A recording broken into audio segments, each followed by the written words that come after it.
Hello guys, today I will be showing you how to make this cliff material, this sandy cliff material in Substance Designer.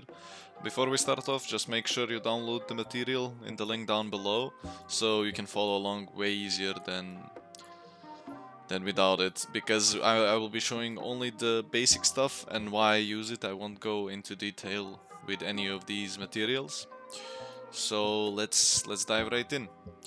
So for the basic shape, what we're gonna be using is a tile sampler to create this sort of noise, and then we're gonna use a distance node with a very high distance, and then a directional warp with a crystal to make it kind of break up a little, as you can see. We edge detect that, and we have some pretty natural looking shapes. We bevel it just a little bit, bring the levels so we can control it way better, and then we flood fill. After we flood fill, we use the flood fill to gradient with many different variations, and we sculpt the shapes like so with blend and min darken. And then we kinda make it a bit more popping out, and we get rid of the hard edges, as you can see. So it's actually pretty smooth and nice looking. And what I'm doing here is giving it another one with similar settings and blending them together. So you can see we create a bit more of an interesting shape. I added here a switch node just in case I would want to revert to just normal one, but I think I ended up liking this one way more because it looks way more natural. Then on to the next stuff is edge breakup.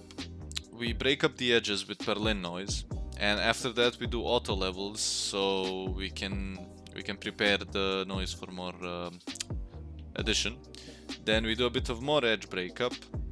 This is all very subtle, but it comes down nice in the end. We add the scratches, so these are some kind of rocky natural scratches. It's nothing like too hard. And then we make the edges pop out with the shadows and invert grayscale. Basically what we are doing here is getting these kind of edges and blending it together with the original noise. So you see how the darker parts popped out way more. Then after that we're adding the actual scratches, so the hard scratches. You can see we use a scratch generator bevel to make it a bit less sharp, and then we blend it with a Perlin noise so the scratches won't actually show up everywhere on the material, and then we subtract it. You can see it's right there. And then spots, those little spots on the rock, we use dirt 3 with levels, and we bevel it so we reduce the amount of actual dirt on it, and we just subtract it. Very subtle, but gives a lot of detail in the end. And then we will be adding surface noise. Surface noise is just for the addition of the albedo later on. But after the surface noise, we are adding the lichen with this lichen mask, which is basically a grunge map with a tile generator put into a blur HQ grayscale on very low intensity, and then we just kind of blend it in with the grunge map, and then we use it here. And what we do before we actually add the detail, we pre-blur the spots where the detail is gonna be. So as you can see here, we pre-blur it and then we add it, because it gives a way better effect than just adding it. After that we are adding the black spots, so basically we are doing the same thing with pre-blurring, and we're just using this as a mask. And what this mask actually is cells 1 with clouds 3, which I use really often. And then we do a grunge map that is inverted and into a slope blur, so we get these very interesting looking detail. We then blend it in on subtract with the grunge map 7, and then do it again with a bit of a different grunge map 7, and we get this kind of map. So basically what it does is adds these very nice chippings in the rock, as you can see. That was the whole point. And this is basically our height map, which then derives the normal map and ambient occlusion. And now for the albedo, we go back to the surface noise. And on the surface noise, we do the usual ambient occlusion where we blend and get a bit more detail, and then blending it with fractal sum base to get even more detail. So our gradient map is really detailed and it has a lot of color in it. We then create variations, the lighter and the darker variation, we blend them in together with the histogram scan.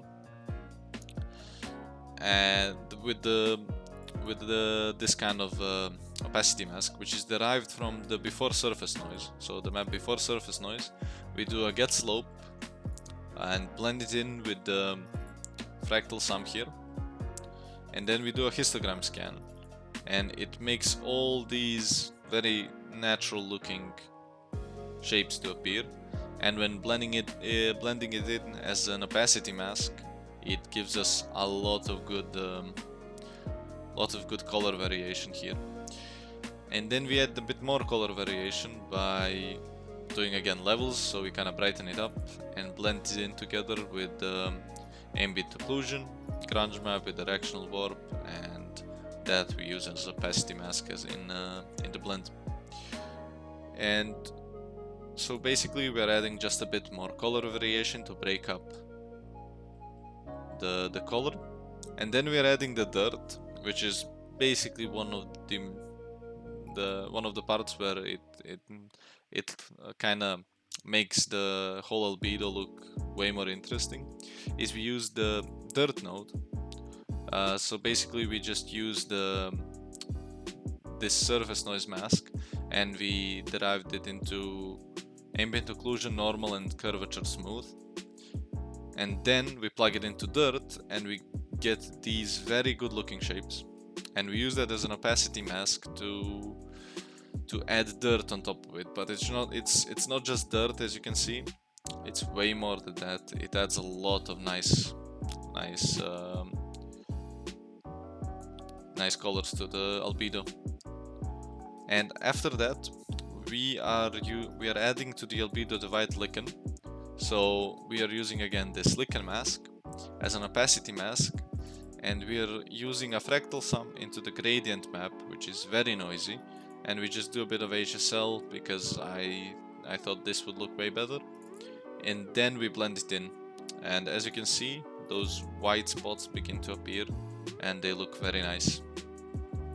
Then we add the black spots and the black chippings. So basically we just from this color variation here, we plug it into HSL and we make it darker, and then we blend it in together with the black chippings or spots, how I call them, as an opacity mask, and that creates those black areas here. After that we want to add a bit more color to the rocks, so I'm adding these cream colors. The opacity mask used is the clouds and cells again, and we blend it in with a grunge mask, and this is the opacity mask to make it kind of more natural. And the color mask is of course our mask here, and the other one is fractal sum with dirt on subtract, so it creates this very noisy mask into the gradient map. And then we create two variations based on this grunge map. So as you can see, we went from this to this. It has a lot of variation now. And then we add it here, and you can see how it's all over the material, just kind of hovering over it. And then we do the usual sharpening of the whole albedo. Is what I do from this normal map.